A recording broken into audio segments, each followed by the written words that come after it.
첫 번째 키워드는 일단은 여전히 파월의 힘을 꼽아봤어요. 이거는 저희가 참고로 말씀드리면 일단은 미국 형님하고 제가 상의를 드렸지만 제가 한번 꼽아본 건데 오늘은 이제 제가 한번 이렇게 좀 정리를 해보고 우리 미국 형님이 코멘트를 해주는 그런 형식으로 진행이 될 겁니다. 첫 번째로 파월의 힘을 꼽아봤는데 이렇게 보시죠. 파월이 지금 미 연방준비제도 이사회 의장인데 파월이 지난 미국이 경기 침체, 코로나 팬데믹으로 인한 침체를 겪으면서 굉장히 빠른 속도로 재정 정책을 썼어요. 그리고 정부에서는 경기 부양책을 빠르게 썼고, 그래서 이 표를 보시면은 미국이 중앙은행 페드에서 유동성 공급량이 무려 6.21달러고, 그 다음에 정부에서도 3.3조 달러, 합치면은 9조 달러, 이 GDP 비중이 44.4%예요. 이거는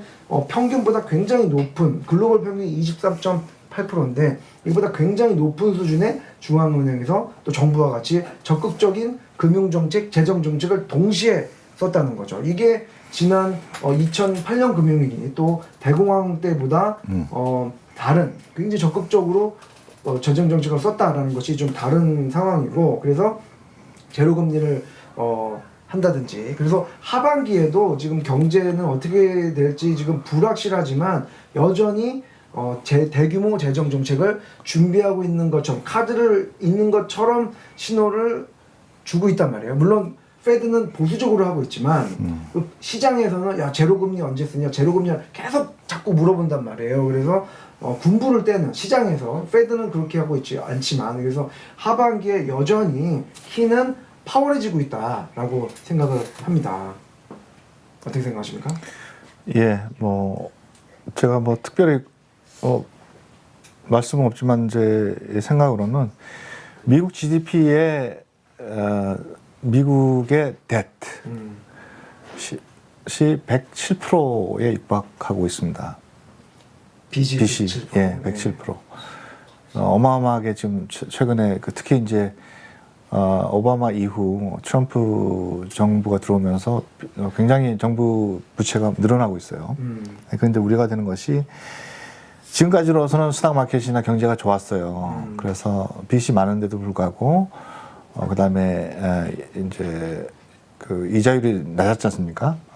보통 일반적으로 경제가 좋으면 이자율이 올라가게 돼 있습니다. 그래서 이제 빚이 많은데도 불구하고 견디는 거죠. 그러니까 지금 이렇게 그 유동성 확보를 위해서 많은 빚을 저어가면서 연방 정부 또는 페드에서 퀀티티브 이징을 하고 이렇게 하면은 기회를 많이 했죠. 근데 결국은 이제 어썸션이 있어요. 염두하는 거는 경제 발전이 속도가 붙을 것이다. 이렇게 그렇죠. 근데 그런 염두를 두고 했는데 만약에 막을 것이다라는 전제인데. 그렇죠. 그 전제가 맞지 않으면은 미국이 장기적인 불황이 올 가능성이 있습니다. 예. 왜냐하면 빚의 이자를 갚아야 되잖아요. 그러면은 그게 빚이 이자가 또 눈덩이처럼 커지거든요. 근데 결국은 정부가 감당하지 못하는 상황이 되면은 굉장히 모라토리엄 같은 상황이, 아무리 미국이 달러 중심 국가라고 하지만 빚이 많아지면은 결국은 미국 경제는 부정적인 결과를 초래할 수밖에 없다라고 이제 저는 이제 생각이 들고 좀 장기적으로는 좀 이제 우려되는 상황이 저는 많다고 봅니다. 예. 그렇습니다. 네.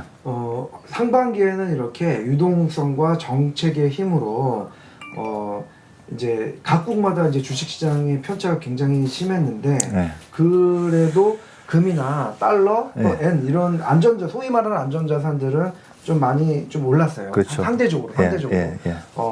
그런데 이제 각국별로는 주식 수익률, 주식 시장은 굉장히 많이 떨어졌다. 근데 각국 정부에서 굉장히 적극적으로 재정 정책을 편 것은 사실이다라고 이제, 하지만 하반기는 여전히 불확실하다라는 것입니다. 그래서 올 하반기에 어떤 이벤트가 있는지 한번 쭉 봤어요. 이렇게 좀 따와봤는데 하반기 7월부터 12월이죠. 그래서 제가 약간 요약을 해드리면 7월에는 가장 중요한 이벤트, 역시 이제 민주당 전당대회를 하면서 이제 대선 레이스가 본격적으로 시작되는 거, 좀 눈여겨봐야 될 것 같고요. 그 다음에 8월에는 공화당 전당대회가 또 있으면서 대선 이제 확정이 됩니다, 후보가. 그렇지. 그리고 이제 8월 7일에 중국산 제품 관세를 한시적으로 면제를 했는데 이것이 이제 만료가 돼요. 그래서 미중 무역과 관련된 이슈가 8월에 한 번 더 나올 수 있을 것 같고요. 그 다음에 이제 9월, 10월 역시나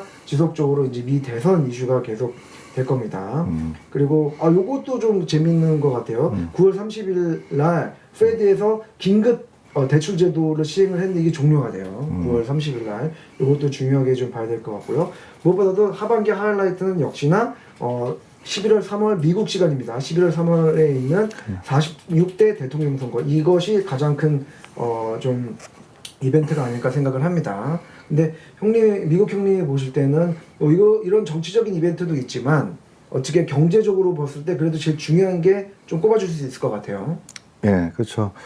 지금 현재 대선에 대해서 지지하는 그 세력을 보면은 거의 두 자릿수로 바이든이 앞서고 있습니다. 예. 특히 이제 20, 30, 40대 젊으면 젊을수록 트럼프를 반대하는 정책을 반대하는 그런 확률이 높고 나이가 들면 이제 반반 이렇게 되거든요. 근데 결국은 실질적으로 이제 까봐야 되지 않습니까? 저기 트럼프가 초기 대선 때 민주당의 그 클린턴을 압도적으로 이기지도 못하고 꼴찌였지 않습니까? 그렇죠. 거의 다 대부분 민주당이 될 것이다. 2026년에 뒤집어졌잖아요. 근데 지금은 그럴 가능성이 좀 희박할 것 같아요. 예. 스윙 보트들이 그 마음을 지금 그 트럼프의 그 실언이나 하는 방향이라든가 미국을 갈기갈기 갈등을 자꾸 만들어 놓기 때문에 예. 기존의 그 트럼프 서포터들이 많이 떠나고 있다라고 제가 말씀을 드릴 수 있겠고요. 예. 그다음에 저는 그렇게 생각합니다. 트럼프가 되느냐 또는 바이든이 되느냐 이게 민주당이냐 공화당이냐 문제가 아니라 미국의 그 펀더멘탈한 피스 그러니까 영어로 하면 civilization 문명 미국의 문명이 여기서 하향세를 갈 것이냐 끝날 것이냐 아니면 새로운 희망을 줄 것이냐 그의 기로에 있다.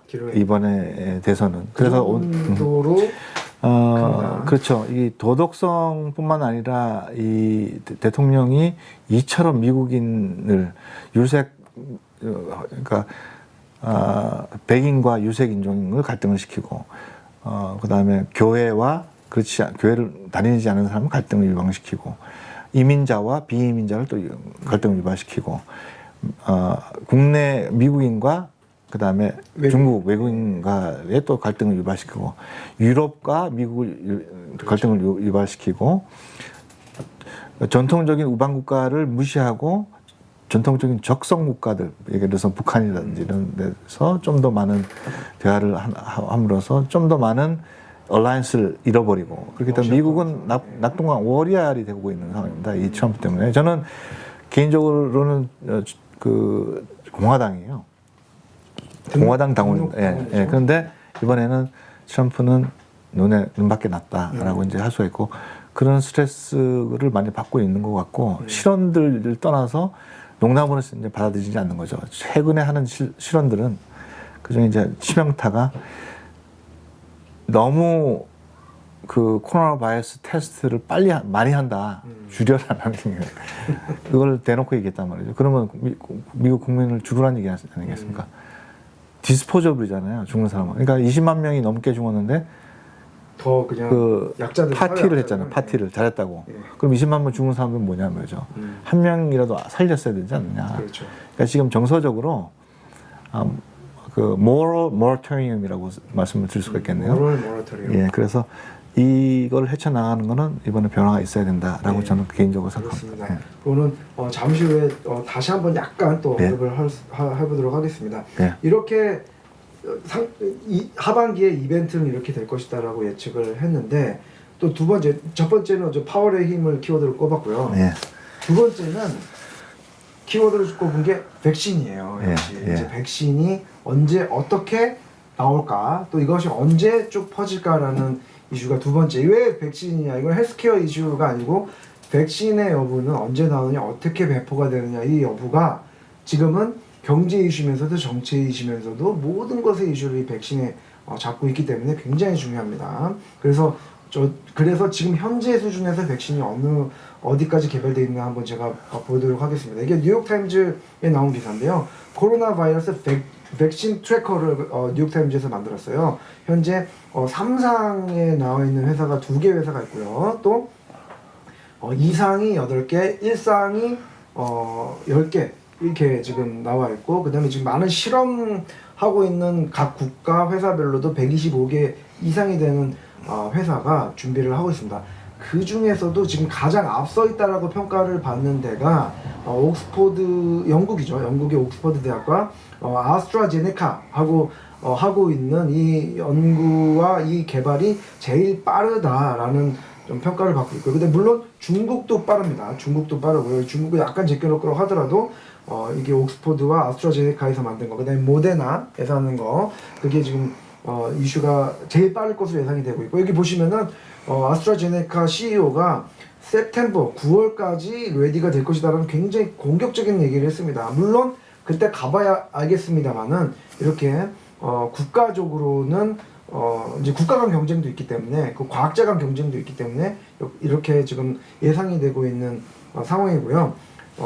여기 보시면 이제 치료제 3상 진행 중이고, 여기 보시면은 렘데시비르가 지금 대표적이죠. 그다음에 백신도 연내 공급 가능성입니다. 연내 공급한다라는 얘기는 누구도 장담할 수 없지만 가능성은 있다라는 겁니다. 그리고 하지만 이렇게 백신과 치료제가 나온다고 하더라도 현재 한국과 미국에 이제 코로나 바이러스 트래커를 보시면 한국은 좀 안정돼 있지만 미국은 여전히 불안한 상황입니다. 그래서 세컨 웨이브, 서드 웨이브까지 지금 그것도 아니다, 퍼스트 웨이브가 계속 간다, 뭐 이런 얘기도 있지만 지금 어떻게 될지 모르는 상황이죠. 그리고 백신이 나온다고 하더라도 이것이 사람들한테 다 맞출 수 있을 것이냐? 그렇지 않습니다. 그리고 백신 내셔널리즘이라는 게 또 있습니다. 그래서 백신 국수주의라는 게 있는데 자국 우선주의죠. 그래서 각국에서 자국인들에게 먼저 공급을 하기 때문에 이게 좀 세계적으로도 백신 공급하는 게 달라질 수가 있겠죠. 그리고 백신을 맞는다고 하더라도 이것이 나한테 맞는 부작용이 있을 수 있기 때문에, 여러분들도 독감 주사 맞는다고 안 걸리는 거 아니거든요. 그러니까 백신 주사를 맞는다고 코로나 바이러스가 없어진다라고 보기는 힘들다. 그렇다고 한다면 많은 그 백신 개발 회사들, 또 과학자들이 굉장히 보수적으로 봐도 2021년, 즉 내년, 앞으로 1년간은 지금 이렇게 살아야 된다. 좀 더 보수적으로 한다면 내년 하반기까지도 1년 6개월까지도 이렇게 조심스럽게 살아야 된다는 예측을 지금 하고 있습니다. 네. 여러분들이 뭐 저는 백신 전문가는 아니고 의사도 아니고 하지만 그 저희 와이프가 또 이쪽 큰 제약회사에 되죠.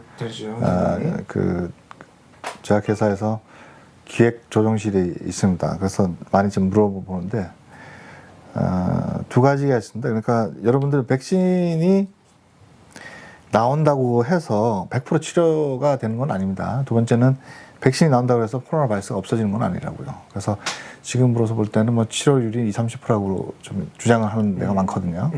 그래서 이제 그렇고 백신이 이제 나오기 위해서는 두 가지가 필요합니다. 하나는 efficacy, 효과가 있느냐. 두 번째는 사이드 에펙이 있느냐.